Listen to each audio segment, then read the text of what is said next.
This is Austin Scott, Beck's field agronomist for the Southern Territory.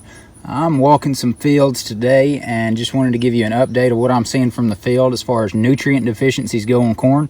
I found myself actually in a cornfield right now, squatted down in this canopy, and just wanted to take a quick second here to show you some of the deficiencies I'm seeing.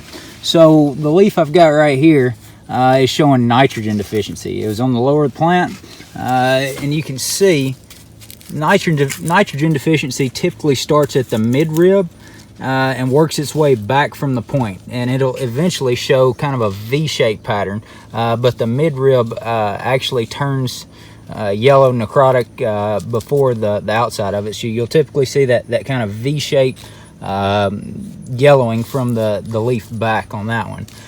So that's nitrogen deficiency. This plant right here actually is exhibiting a little bit of nitrogen deficiency as well. You can see that midrib browning out, getting necrotic, and showing that V-shaped pattern. But right back here you can kind of see potassium deficiency also. Potassium deficiency typically shows up on the margins of the leaf first. They'll get yellow on the edges and then turn brown. And typically you see that on the lower, the older leaves, the lower leaves on the plant also. So that's potassium deficiency. Right here is another one that a lot of people confuse with potassium deficiency because it yellows the margins first. Okay, this is actually magnesium deficiency. So it's yellows the lower leaves, some of the older leaves up first. Starts from the margins of that leaf and works its way in, yellowing. But what you've also got are little bubbles within that chlorotic region. So you can kind of see the bubbles appearing in the yellow region right there. That's very indicative of magnesium deficiency. So just wanted to update you on a few of these nutrient deficiencies we're seeing right now. While I was here, actually I spotted a little bit of disease also. We've got some physoderma starting to come in on this plant as well. Physoderma, typically you see these little yellow chlorotic or yellow spots on it.